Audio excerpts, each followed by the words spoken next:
Back in my YouTube channel रोजगार वे। उत्तर प्रदेश के नए पार्ट में आप सभी का फिर से एक बार स्वागत है। और आइए देखते हैं उत्तर प्रदेश के प्रमुख संगीतज्ञ के बारे में।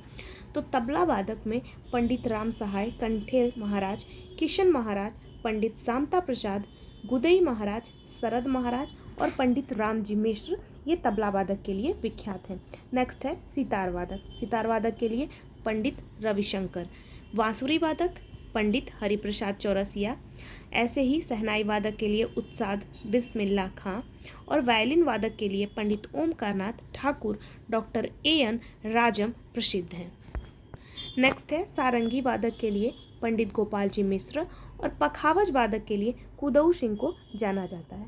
नेक्स्ट देखते हैं चित्रकला विषयक तथ्य के बारे में। तो उत्तर प्रदेश में चित्रकला के विकास में कला एवं शिल्प महाविद्यालय लखनऊ का महत्वपूर्ण स्थान है। इसकी स्थापना 1911 ईस्वी में की गई। 1973 ईस्वी में कला एवं शिल्प महाविद्यालय लखनऊ को लखनऊ विश्वविद्यालय के कला संकाय के रूप में मान्यता दे दी गई। सन 1920 में वाराणसी में स्थापित भारत कला परिषद का भी प्रदेश में चित्रकला के विकास में महत्वपूर्ण योगदान है। नगर निगम आर्ट गैलरी की स्थापना 1949 ईस्वी में की गई। यह लखनऊ में स्थित है। ललित कला एकेडमी लखनऊ की स्थापना 1962 में की गई तथा सन 1976 में वाराणसी में वर्किंग आर्टिस्ट ऑफ वाराणसी की स्थापना की गई। यह भारत कला भवन काशी हिंदू विश्वविद्यालय वाराणसी में स्थित है। इसकी स्थापना सन 1950 ईस्वी में की गई। भारत कला भवन देश के चित्रकारी के विशालतम संग्रहालयों में से एक है। उत्तर प्रदेश से जुड़े जितने भी एग्ज़ाम्स होते हैं उस एग्ज़ाम का ये काफ़ी फेवरेट क्वेश्चन है कि भारत कला भवन कहाँ स्थित है। तो ये याद रखने वाली बात है कि भारत कला भवन जो है वो काशी हिंदू विश्वविद्यालय के अंदर में स्थित है।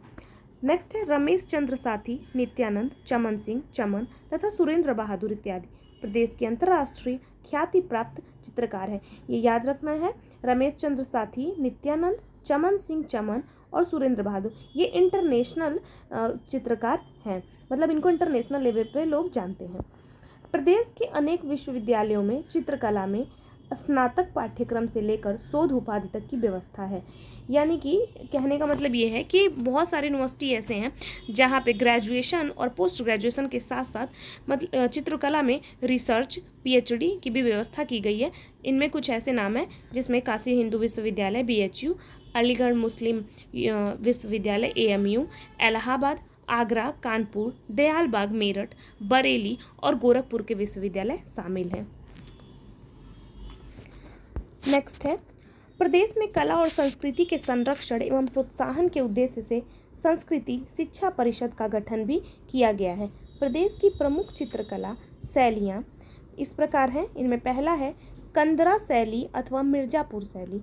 मिर्जापुर के गुफाओं के चित्रों को प्रागैतिहासिक शैली में पृष्ठभूमि के अभाव में ही भाव तथा घटनाओं को रेखाओं के माध्यम से चित्रित किया गया है। मथुरा एवं ब्रज शैली, इस शैली में समृद्ध पृष्ठभूमि पर प्रेम, प्रकृति, भावनात्मक अभिव्यक्ति को जीवंतता प्रदान की गई है। नेक्स्ट है बुंदेली शैली। इसमें चित्र में रिक्त स्थान को भरने हेतु चित्रांकित पृष्ठभूमि पर चित्रित चित्रों में एक गहराई का आभास कराया जाता है। नेक्स्ट है आगरा तथा मुगल शैली। इस शैली के अंतर्गत प्रारंभिक चित्रों में एक ओर के दृश्य अथवा छवि को चित्रित किया गया है। तत्पश्चात भवनों, व्यक्तिगत सौंदर्य तथा युद्ध एवं शिकार आदि के चित्रों में कार्यवाही को प्रमुखता दी जाती है। नेक्स्ट है मिश्रित शैली। इस शैली के चित्रों में पुरातन एवं आधुनिकतम शैलियों के मिश्रित रूप में चित्रकारी की जाती है। तो एक बार इसे समझ लेते हैं। देखिए पहला कंदरा शैली है और मिर्जापुर शैली।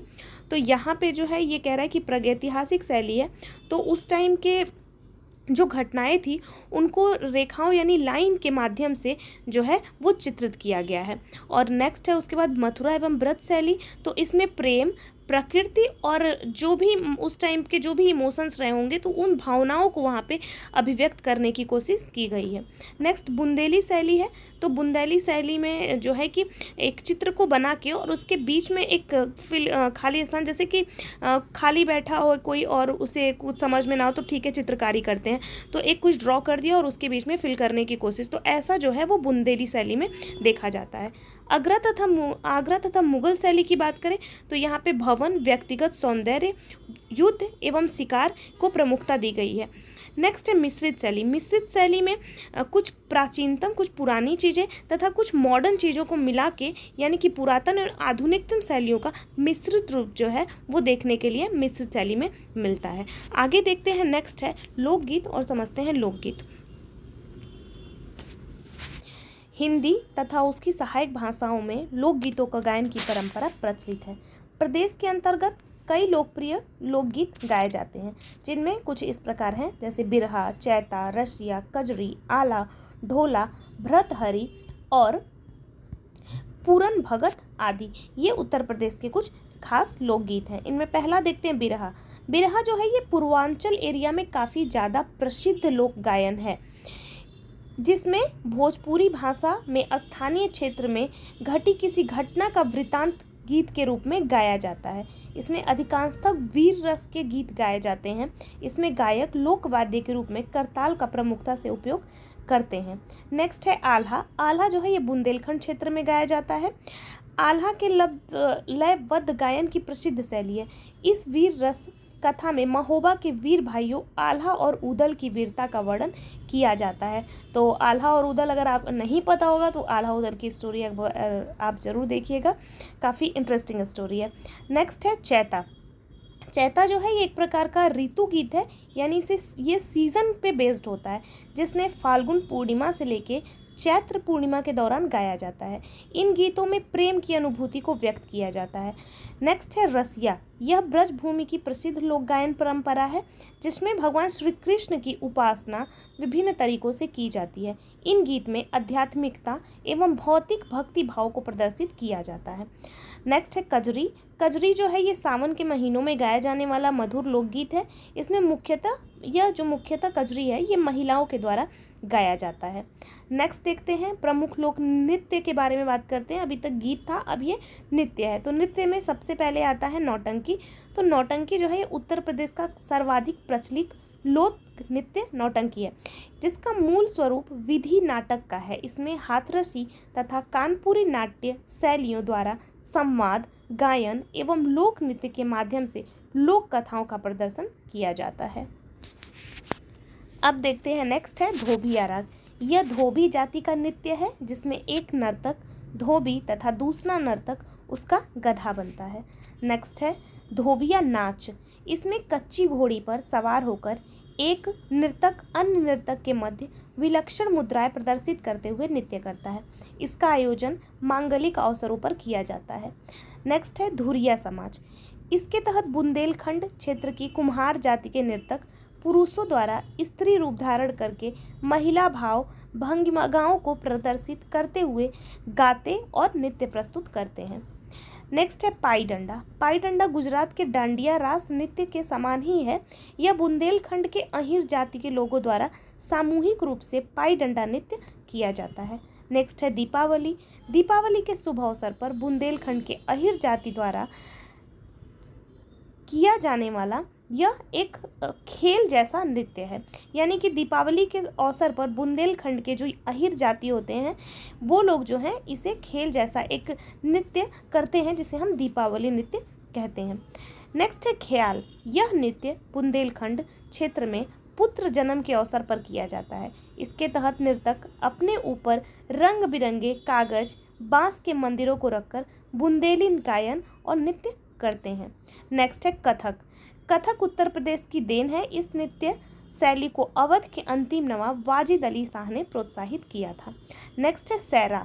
सैरा नृत्य बुंदेलखंड क्षेत्र में किसानों द्वारा फसल की कटाई के समय हर्षोल्लास प्रकट करने के लिए किया जाने वाला एकमात्र नृत्य है।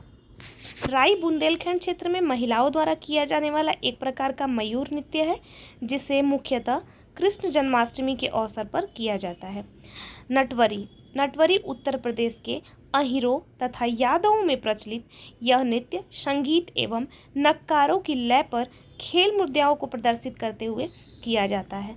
नेक्स्ट है धीवर राग। धीवर अर्थात कहार जाति द्वारा किया जाने वाला यह गायन ये मंगलिक अवसरों पर किया जाता है। नेक्स्ट है कलाबाजी।